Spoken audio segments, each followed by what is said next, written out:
Coming up this week, we talk about the Love is Proud anthology, Cycle for the Cause, and Wade Kelly is here as part of the 2016 GRL Blog Tour. Welcome to the Big Gay Fiction Podcast, the show for readers and writers of gay romance fiction. If you can read it, write it, watch it, or listen to it, these two guys are going to talk about it. Now, here are your hosts, Jeff Adams and Will Knaus. Welcome to episode 43 of Jeff and Will's Big Gay Fiction Podcast. I'm Jeff from JeffAdamsWrites.com. And I'm Will from WillKnaus.com. How are you today, sir? I'm good, thanks. Good to hear. Into July, 1st of August. Yes. How is it August already? I'm stunned. Yeah. I don't know where the year's gone. I know.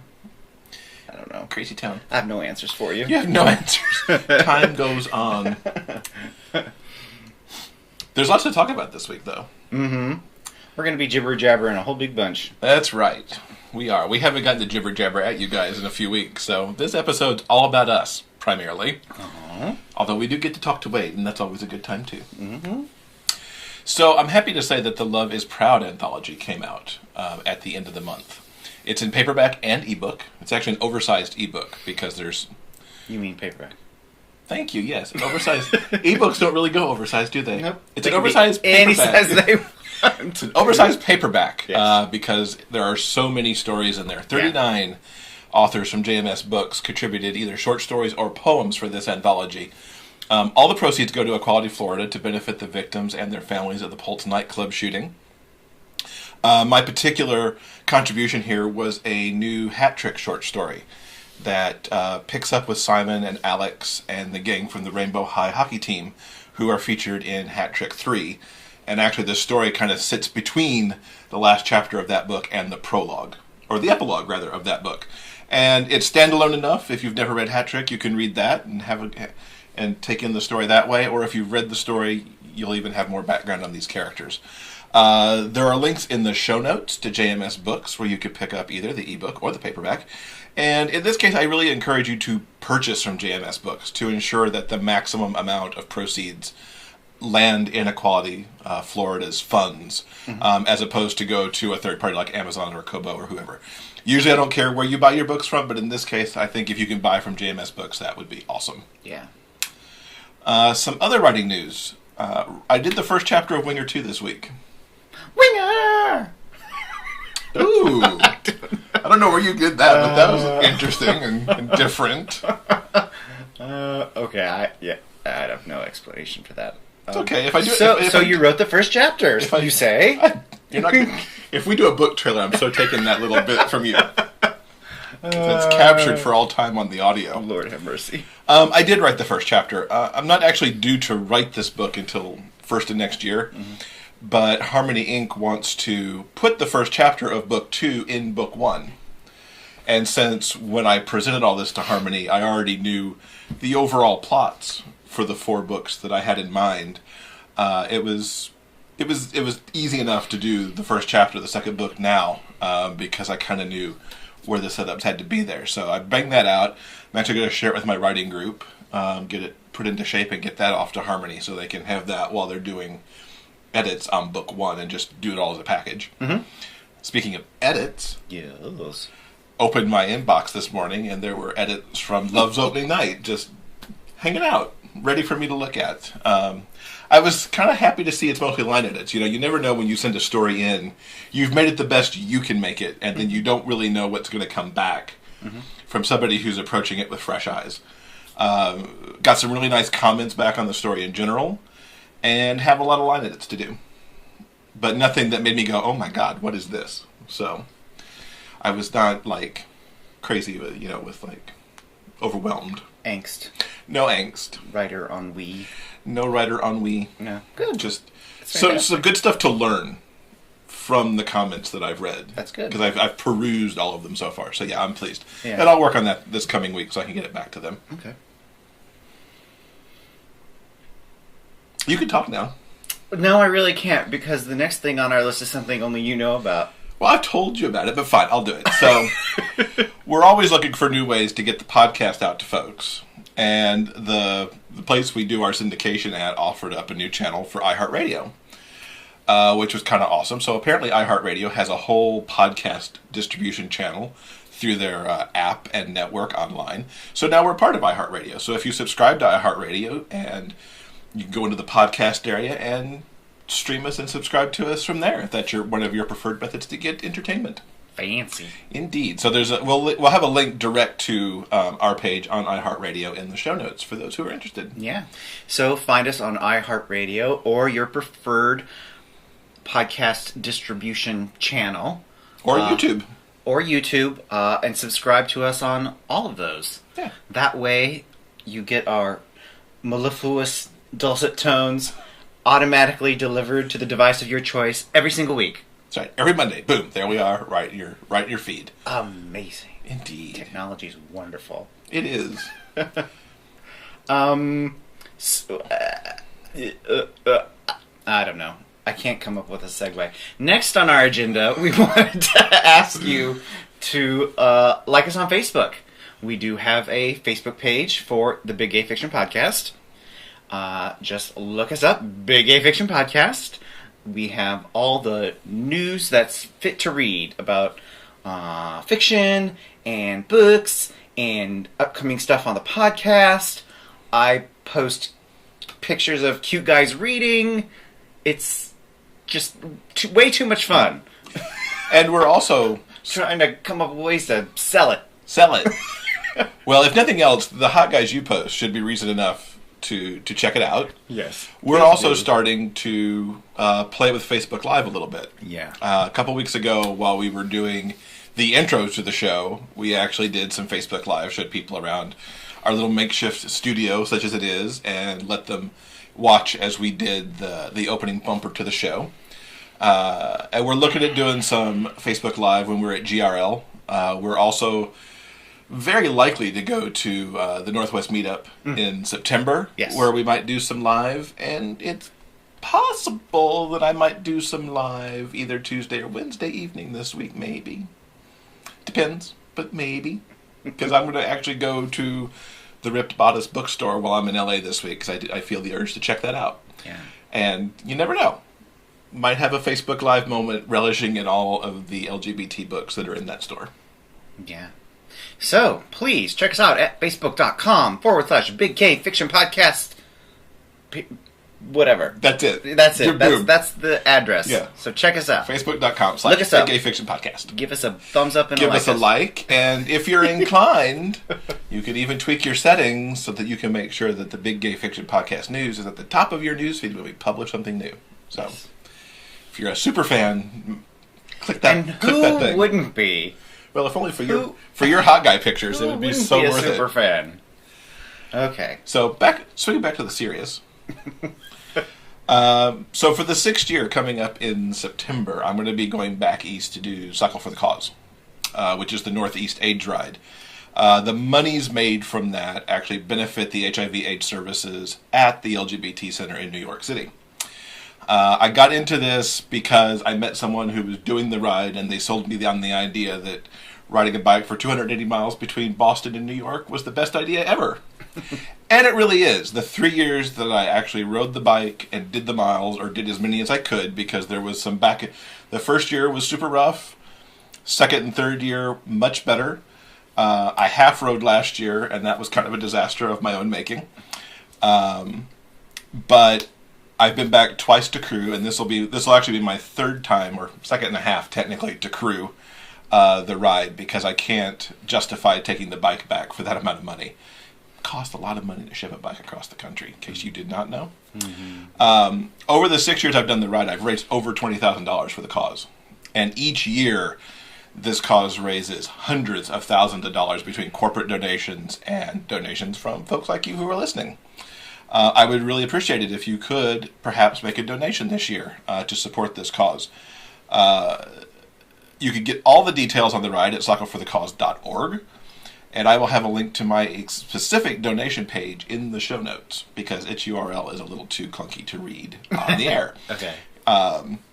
If you could donate, that would be awesome. I would so much appreciate it. As with the cause, all the money immediately goes towards helping these folks. They don't have to wait until September for the ride to end to start using it. If you donate $5, that $5 goes to work almost immediately to help out the folks who need those services in New York City. So please think about donating, and I would be so much appreciative if you could. Cool. Great thing. Yes. I'm glad that you're doing it. I am too. Yeah. Should be a good thing. Earlier this week, we talked to a rather special guest. We recorded an interview for an upcoming episode of the show. We were very lucky to get the chance to talk to one of our favorite people, Joanna Penn. Yes. Joanna Penn is a fiction author. She writes thrillers under the name J.F. Penn. She also writes nonfiction under her own name, Joanna Penn. And she also has a podcast, the Creative Penn Podcast, which we've been listening to for quite some time. And Joanna is just amazing. She's funny. She's sweet. She's incredibly smart and really savvy when it comes to the business of independent publishing. And we got to talk to her about her latest book, the Author Mindset book. Mm-hmm. What's it called officially? The Successful Author Mindset? Successful Author Mindset. Okay, yeah, that's the title of her new book, which we've both read. Mm-hmm. We both love and think it's amazing. Mm-hmm. We got to talk to her about the Mindset book. We got to talk to her about some author things, some business stuff. Some business stuff, because one of her former books was around being the author entrepreneur. Yes.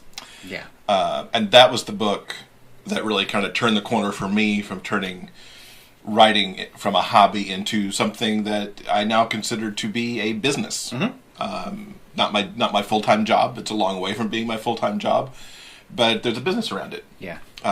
This podcast is part of the business in a lot of ways. Mm-hmm. And I have to say, we've had, at this point, more than 50 guests that we've talked to for the show. Joanna freaked me out. I mean, it was hard not to be a total fanboy.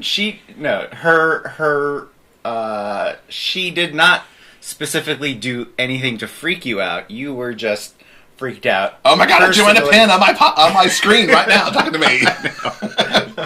Joanna was charming and informative, as she always is. She was not scary at all, but the fact that I was going to interview Joanna Penn was scary for me. It's a big deal. To make sure that we were prepared, we had the right questions, and it was pretty awesome. I hope that the authors who are in our audience are able to get some good stuff out of that. Some value, yes. Because we've certainly seen on Facebook lately where there are some authors who are perhaps not feeling as excited as they once were, perhaps, mm-hmm. As they get through their author journey. For the readers in the audience, I also think it's an interesting kind of peek behind the curtain. Yeah. And I think there's something in everything that she says around positive mindset that even if you're not an author, you can get something out of it if you spend the time with us to listen to it. So those are going to unroll over 2 episodes because we had a great hour-long discussion with her. And that'll be next week and the week after, August 8th and August 15th. Cool. Something to look forward to. Absolutely. Time now for the GRL Guest Author Spotlight. We're happy to welcome Wade Kelly back to the podcast, this time as part of the official 2016 GRL Blog Tour. Wade lives and writes in conservative small-town America on the East Coast, where it's not easy to live free and open in one's beliefs. She writes passionately about controversial issues and strives to make a difference by making people think. When not writing, she's thinking about writing, and more than likely scribbling ideas on sticky notes in the car while playing taxi driver for her children. She likes snakes, can't spell, and has a tendency to make people cry. That is so true. Thanks for being back with us, Wade. Hey, how are you? Good. Anytime. I have cried in more than one Wade Kelly book. I try. Even the happy scenes sometimes make people cry, so that's good. That's very true, yeah. I've been on both sides of that on that fence. So, your third book in the Jock series, Back Off, That's My Jock, is coming out August 26th. Tell us what the gang is up to in that book. More soccer. It starts the day Jock 2 ends. So it continues in the same season of soccer. I set it like last fall. So some people were confused when they saw October 14th because they thought that's when it was coming out. And I said, no, that's the day that it starts. So there are dates in the book which hopefully help people follow the time frame. So we have Chris and Alonzo that meet in the beginning of the soccer season, and Jock 3 picks up with Doug in the same soccer season, right as their, I guess, regular college soccer season is ending on into playoffs and stuff like that. Because they are going to a D3 college. So it's... So what goes on with Doug? Because we know from book 2 that he was, going through some issues. Doug has a lot of issues. I have the when this interview comes out, it'll be right after, like maybe 4 or 5 days after my cover reveal with Caraway Carter. And in that, I talk a little bit about the cover being red, so not giving away anything there. I wanted to have an angry kind of feel to it, so that's why it's red, because Doug has a lot of anger issues. He was very confused over his attraction, was kind of, hey, maybe I like my best friend, and that didn't work out so well. And so when he goes into this one, it's just, it's a struggle over sexuality because he doesn't understand himself. And even though there have been little hints of attraction to guys in the past, he's kind of discounted it as jealousy over Chris having this hot kind of scruff on his face that he couldn't grow at the time. And, a lot of guys, I think, have envy of other people's bodies, whether they have more muscles or whatever. So I think at the time he was like envious of his facial hair that he couldn't grow. And so now when he's in college and he's confused over Chris, I'm confusing myself here. This is typical talking to me. So the book is basically Doug trying to figure out his sexuality, and it starts with his attraction to Sam, because he thought Sam was a girl and Sam's not, and then he was just like thrown off kilter again. So he has to re-evaluate his attraction, because we learn in the first chapter Sam is on the soccer team. So how do you avoid your attraction to another jock who's around you every day, practice, sweating in the locker room, things like that. Yeah. You're like, oh gosh. So is that what you wanted to know? I forgot the question. Yeah, you covered it. And full disclosure to the audience, I've read this book a while ago because I was one of your betas on it. I thought you really dug into some timely issues here of discovering your sexuality and where you fall on the scale too. Oh, good. I like hearing the opinion of men because, I'm not a man, so it doesn't necessarily mean that I know how somebody thinks. I just try to think of it as a human experience and what if. So I'm really glad that you liked it. And when you wrote My Roommate's a Jock, did you see this as a series and that it would grow to kind of explore so many issues, or have you just kind of, like, through the course of just kind of evolution of things? It's evolution. At the time, way back when I wrote the first Jock book, I wasn't thinking of anything. I tried to make it a complete story, beginning to end. It's about Cole Nellis. So I also wasn't really thinking about a career per se. I was messed up emotionally to begin with, and I was writing kind of depressing stuff. And when I wrote When Love Is Not Enough and The Cost of Loving, I needed a break from hard, deep issues. Although I think Jock, the first one, also covers some deep issues. It's just done in a lighthearted, funny sort of way, and I hadn't written anything funny. So when I wrote that, it just kind of fell out. And then, I had the tendency to take a year to write a book. So Jock was like 3 months or something, 4 months. It wasn't very long.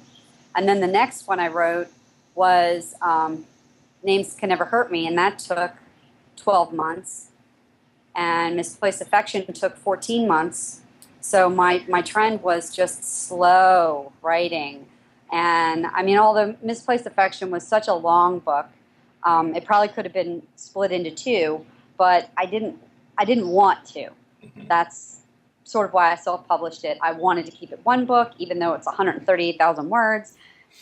So I like the artistic, I don't know, what I was able to do because I self-published it. But then after I wrote that, I wrote Jock 2, and I was thinking, well, the first Jock was 3 years prior. So technically, 3 years have gone by. What is Ellis and Cole doing now? And how do I fit things together? And it actually made it a lot easier for Jock 2 because I didn't have to continue with the story of Ellis and Cole. They could be in it. I wanted them to be in it. And so making Ellis the soccer coach at McDaniel was perfect. So he could have a peripheral role, and you could see Ellis and Cole growing up and becoming adults and having adult issues, and adulting sucks. So, yeah, see, it does. So they're having this rough time, but introducing a new character in Chris gave me the ability to write a whole new story. So, and originally when I was writing Jock 2, Doug wasn't supposed to fall in love with a boy who kind of looked like a girl at the time you met him. It was supposed to be something totally different. So I had to change some sections of Jock 2 late in the editing process, and I had to apologize to my editors. I'm so sorry. I'm fixing the timeline because I was changing Doug's character. I wanted to hit on other LGBT issues with Sam's character, but sometimes you have to understand things are too difficult and let them go. You don't want to overcomplicate things because if I'm confused by the complication, readers are going to be confused too. So sometimes simpling things up is better. So I simpled it up. So hopefully it's not a completely stupid idea that he was dressed like a girl at this party, but that's what I came up with.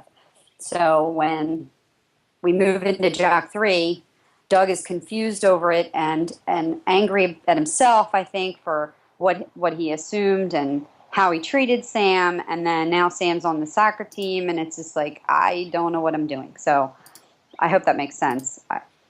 So I'm just trying to write faster, I guess. Not really write faster, but more consistent. Although I cannot say I've done that this year. But last year I was very consistent.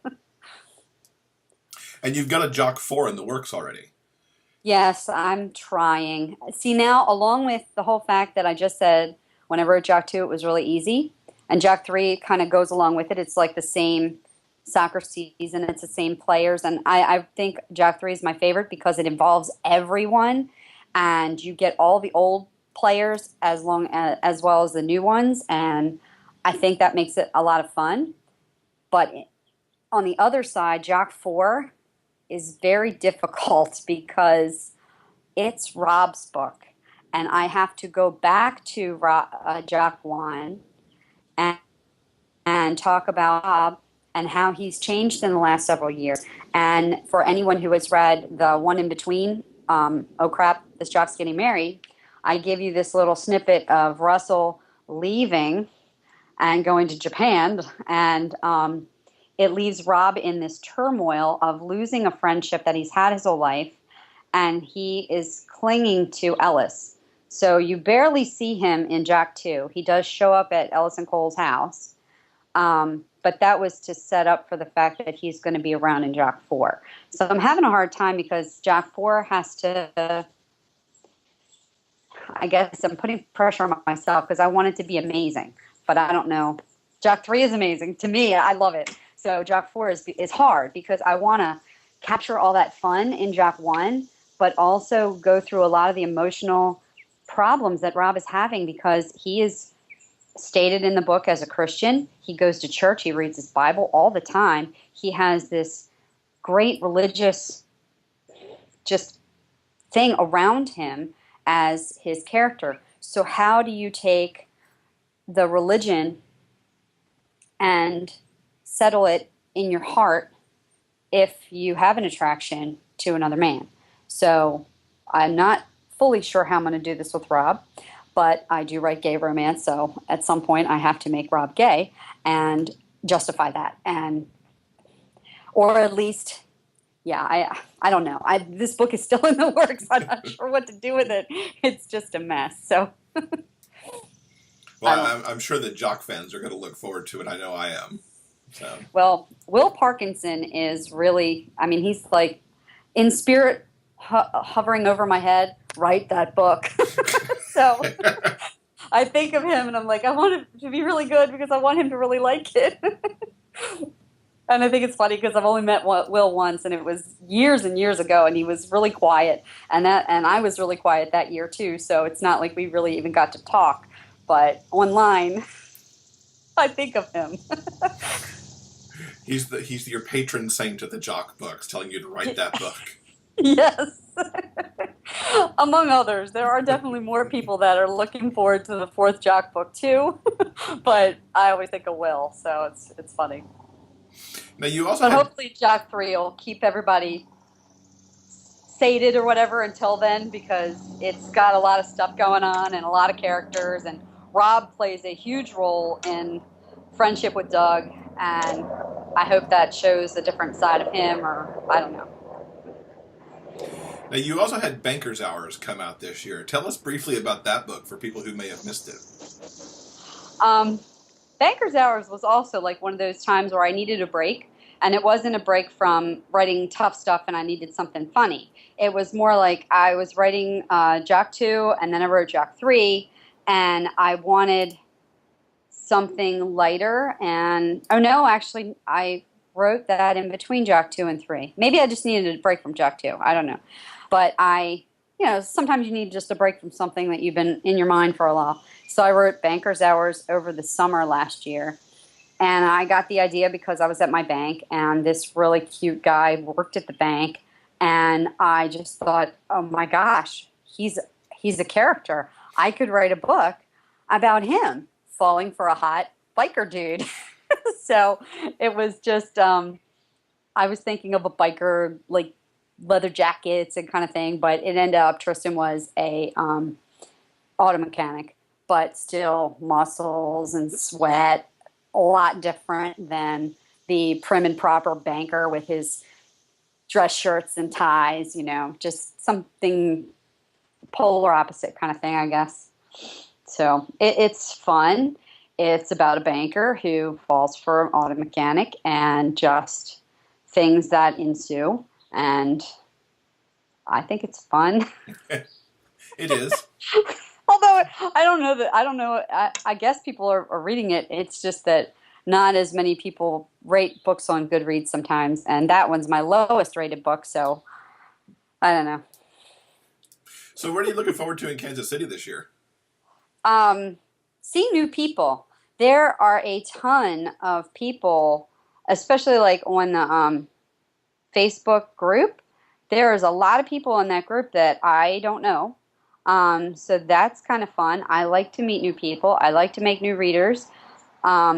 This is the first time, like when I look at the author list, I know probably 90% of them, which is amazing to me. Going back 4 years or whatever, when my first GRL, I knew no one.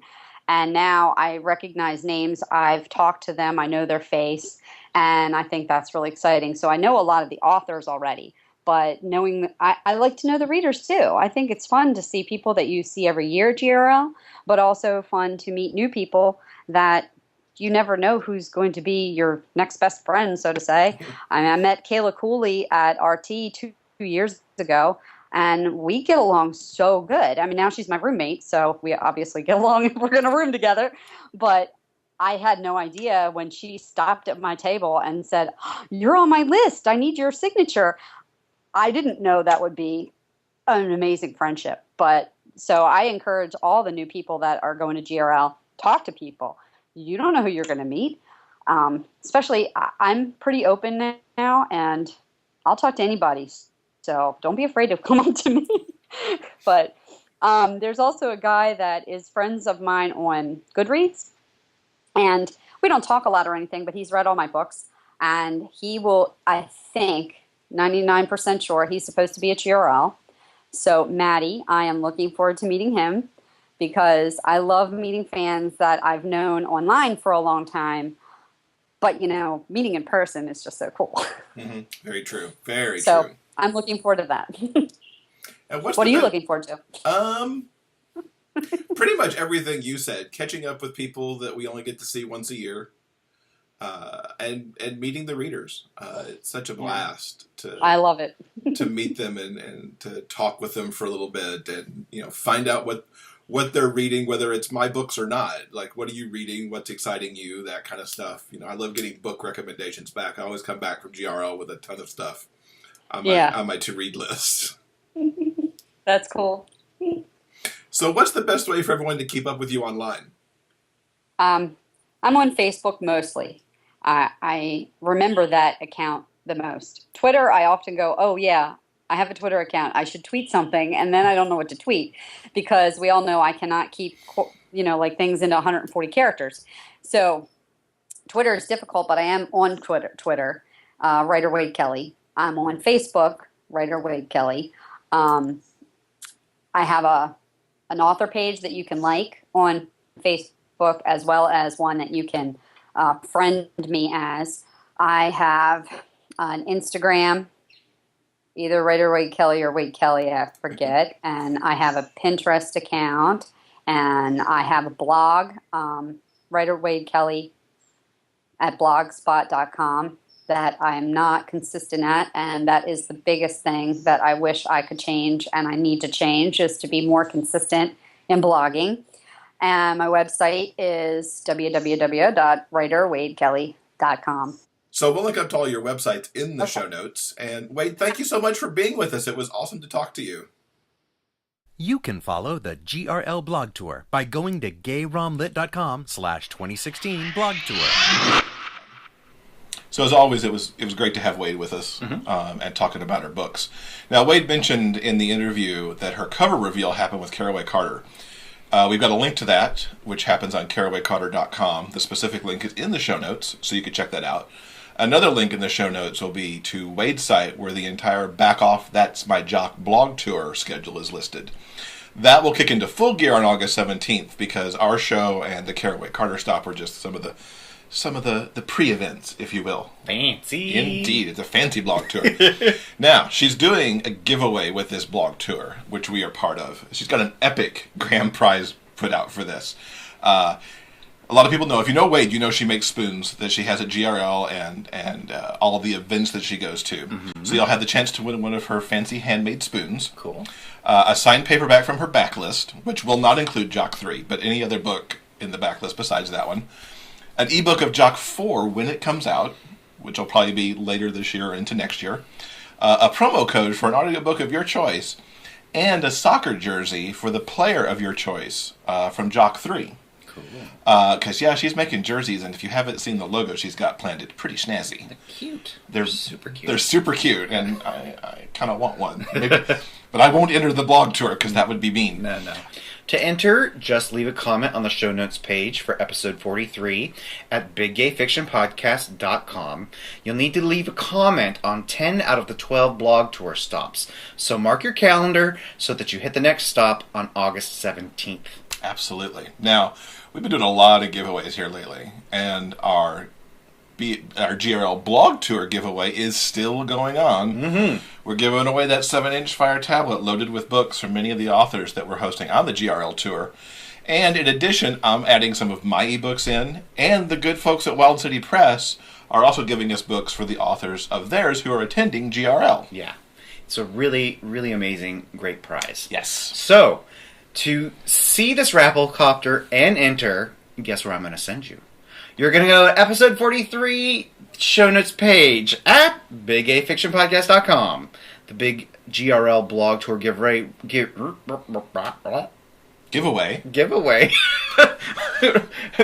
big GRL Blog Tour giveaway. Whew, that's a mouthful. Runs through Sunday, October 23rd. You'll also find a link to all of the participating authors there. Yes. So that's 2 this week. You're going to leave a comment for Wade, and you're going to hit that Rafflecopter to get some entries in our big GRL Blog Tour giveaway. You can't say it either. Oh, I just had to take a breath to get it out. Okay. Moving on from all the giveaways, do you want to talk about some new TV? Let's do that. Okay. Yes, let's. That's Dead of Summer on Freeform, previously known as ABC Family. Yes. I love this show. It's really interesting. Creeps me the hell out occasionally, which is fine. But, yeah, I didn't know when we got into this that it was going to kind of unfold the way that it does. The show takes place at a summer camp. And a lot of the counselors are, I guess they're slightly maybe in college now, because they're not teenagers anymore, really. They've all graduated from high school. Yeah. Most of them are going to be moving on to college after the summer is over. The show takes place in 1989, and it plays on all of the classic sort of late 80s horror tropes, specifically Friday the 13th. And all of these counselors who grew up going to the camp and are now counselors themselves they've got deep dark pasts. They have issues. And there's creepy stuff going on at the camp. And there's like a weird history. There was like satanic rituals and murders at the camp before it opened, and all sorts of shenanigans. It's a weird, spooky kind of a show. Yeah. So far, we're really enjoying it a lot. It freaks you out. Freaks me out. Me, not so much, but... Nothing freaks him out. I'm the one who will jump and yelp and clamp down on his leg or his arm or whatever. It's adorable. But good cast, too. The one name that... Well, there's two names that people might know. Elizabeth... I'm blanking on the rest of her name. Elizabeth Olsen? No, that's not it at all. Elizabeth from Lost. Yeah. Because we can't think of her last name. Of course, we didn't write that part down. Plays the lead camp counselor and the woman who reopens the camp. And then there's Zelda Williams, daughter of the late Robin Williams, who actually plays a transgender person in this show, which is quite amazing. As we said, it's set in 1989. You've also got, you're going to have to pronounce his last name for me. Mark Indelicato from Ugly Betty. Plays a gay teenager. And what I kind of like about this, because, 1989 was not exactly the time to be out. No, it wasn't. He is out among his friends, and he is out at camp. And he has some great scenes with Zelda's character, Drew, in this, as well, as they kind of figure each other out. Yeah. It's really a well-crafted show. And I hope that it doesn't fall in on itself as so many... high concept shows tend to do. High concept mythology shows. It doesn't seem to be headed that way, because it seems to be staying on not much more than a Friday the 13th kind of thing. So the other thing I'd like to see them do too is wrap up this story at the end of the season. And either go to another camp or do something different if their show comes back. Because I figure this can't have more than maybe 3 or 4 episodes left. It's hard to say. For the season, because I figure it's 10, and we've seen probably 4, 5 by now, maybe. But check out Dead of Summer. You can see it on Freeform. Check your local listings for it, or if you need to catch up, it's on Freeform On Demand and on the Freeform app. And we'll link to its show site in the show notes so you can track it down.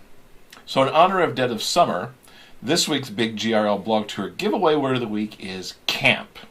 Simple C-A-M-P. Put that in the raffle copter that's on episode 43 show notes, and you'll get your bonus entries for this week. We also got to see recently the wrap-up finale for Looking on HBO. I thought it was a pretty perfect wrap for that series. And it really makes me sad about where they might have gone into season 3 had it continued.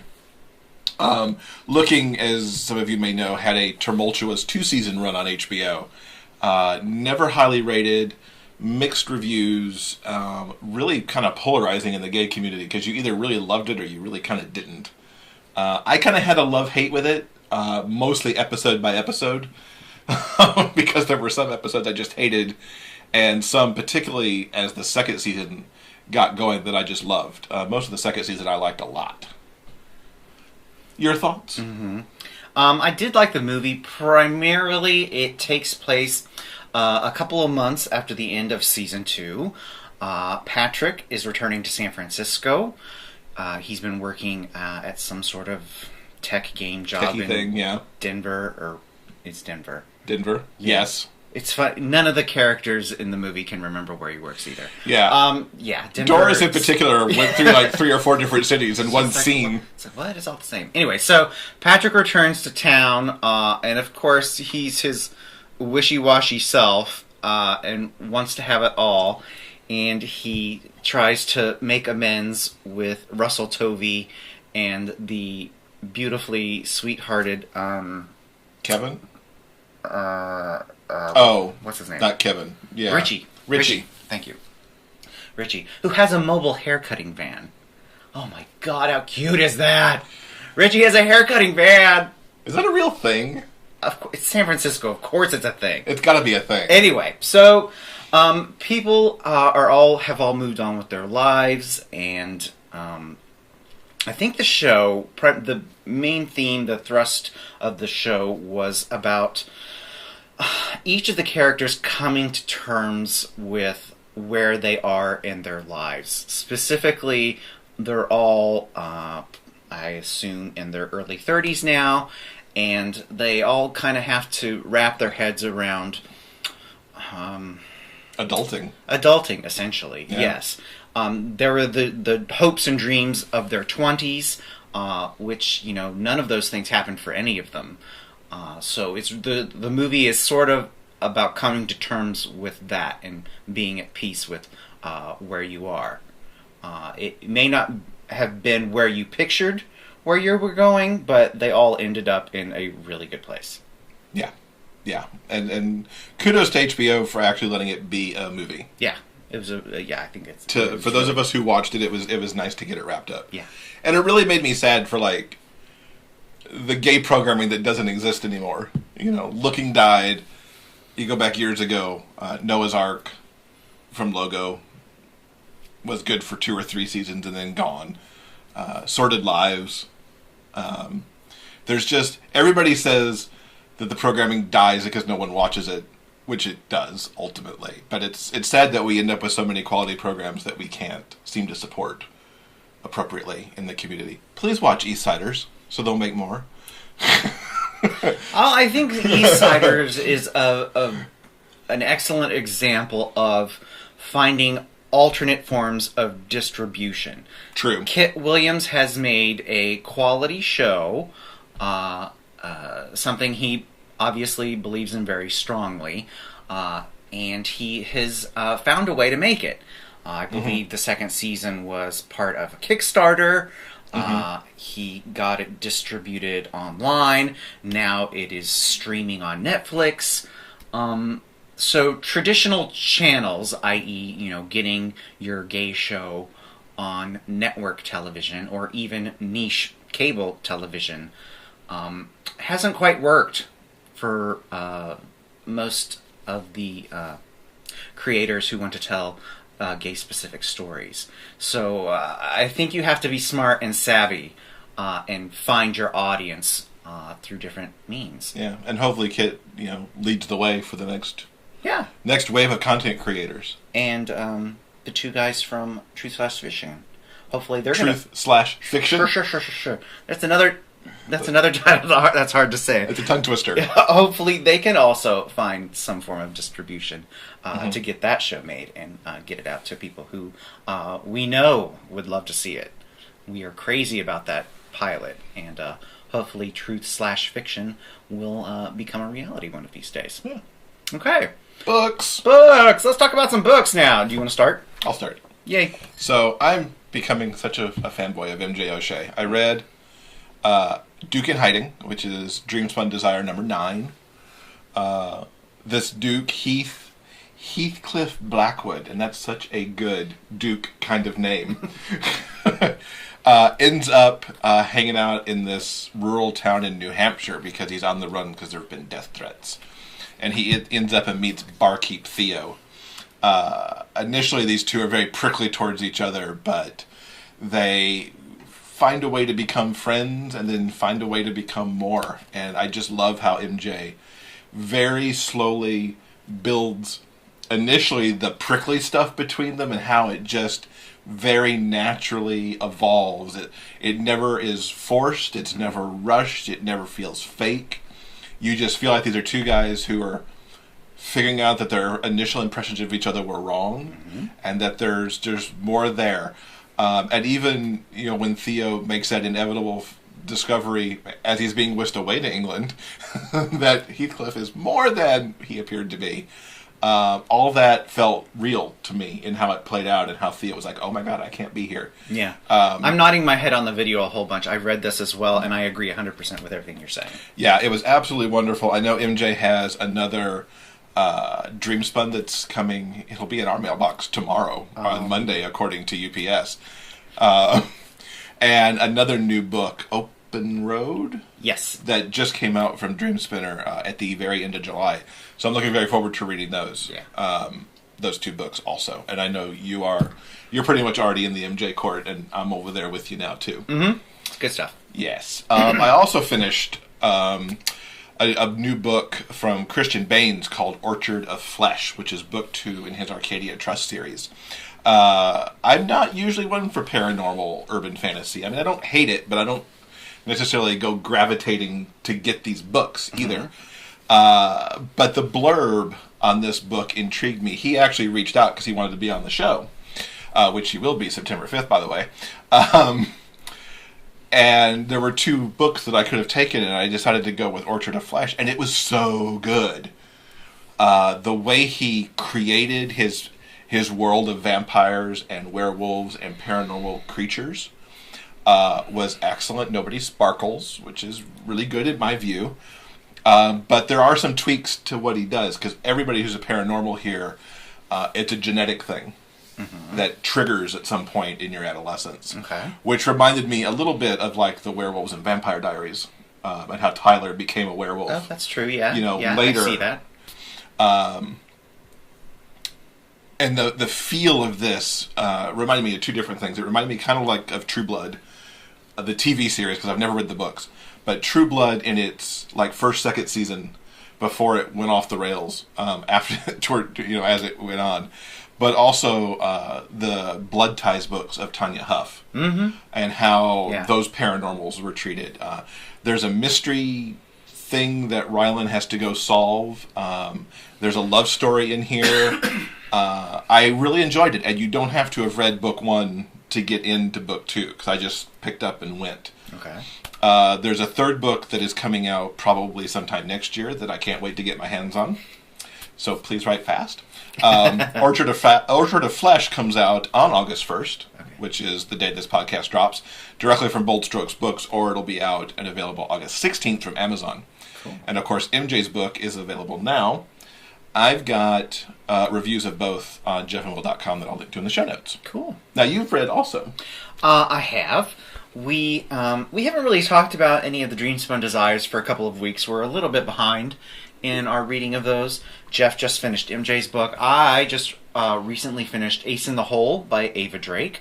It is number 13 in the Dreamspun Desires line. This one is a hot bodyguard story.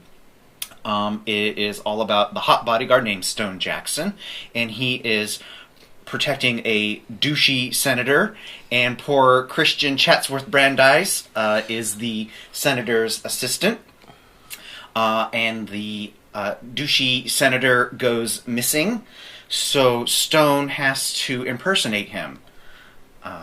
Luckily, Stone looks almost exactly like the senator. Perfect. So here's what I felt after reading Ace in the Hole. I thought the plot itself was pretty ridiculous. This whole impersonating the senator thing was, kind of dumb. And I think from an author standpoint, I was sort of confused by the shifting tone of the story. Because, on the one hand, you kind of got this ridiculous, farcical idea of impersonating the senator, but you also have this very serious life and death stuff surrounding all of the bodyguard themes. There's like this big helicopter crash at one point in the book, and a assassination attempt, and the senator, who you definitely want to get his comeuppance, gets it in a kind of a graphic way that's really kind of icky. So on the one hand, the tonal shifts of the story confused me. The one thing that I was 100% on board with as a reader was that the chemistry between Stone and Christian is like sizzling hot. They are a fantastic couple.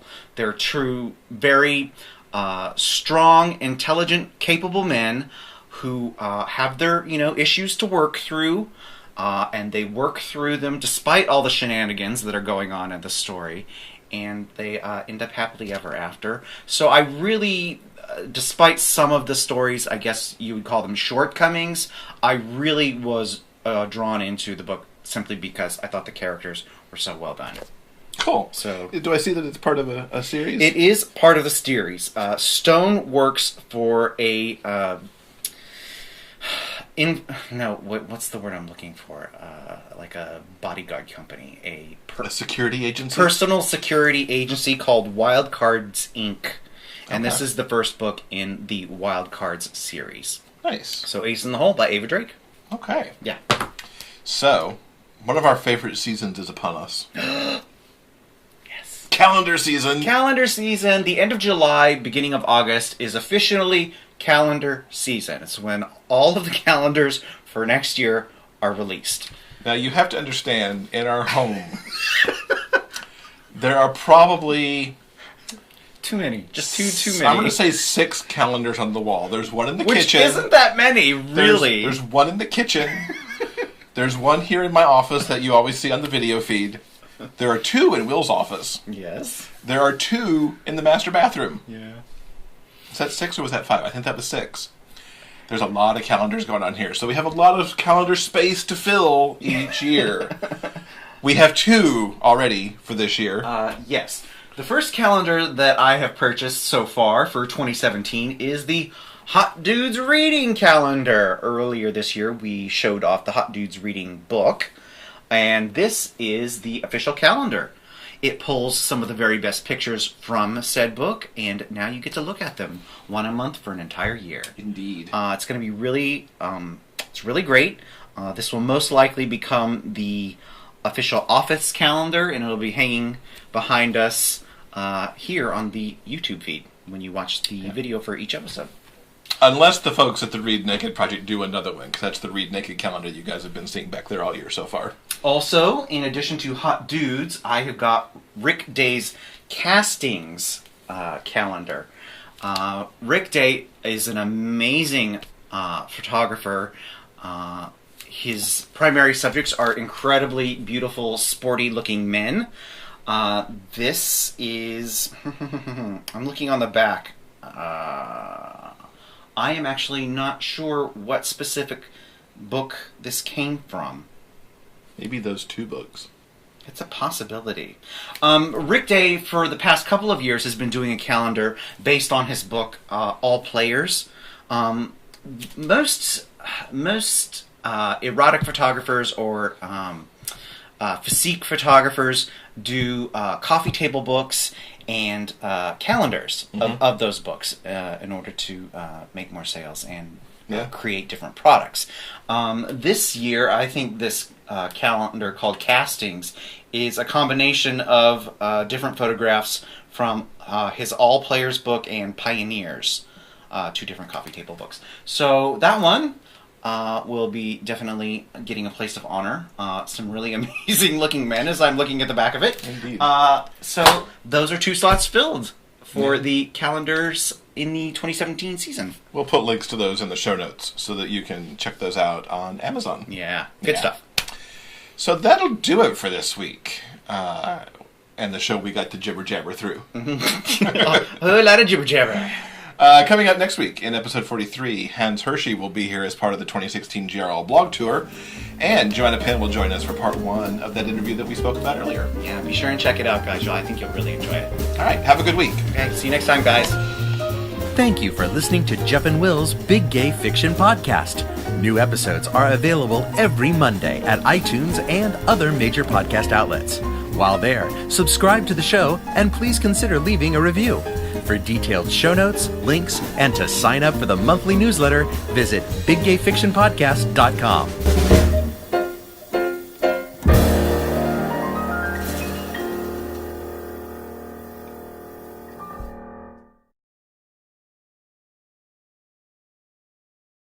Welcome to episode 43 of Jeff and Will's Big Gay Fiction Podcast. I'm Jeff from JeffAdamsWrites.com. What are you doing? I'm tired. I can't help it. That is going to be a blooper. No.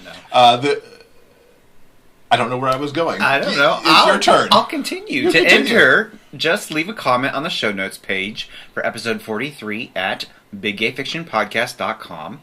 You'll need to leave a comment on 10 out of the 12 tour stops. So make sure you're... What? So mark your calendar so you hit the next stop on August 17th. So Mark... Oh, that screwed me up. Sorry, that's a typo. I'm like, you're what? What are you doing? I don't understand. Mark your calendar.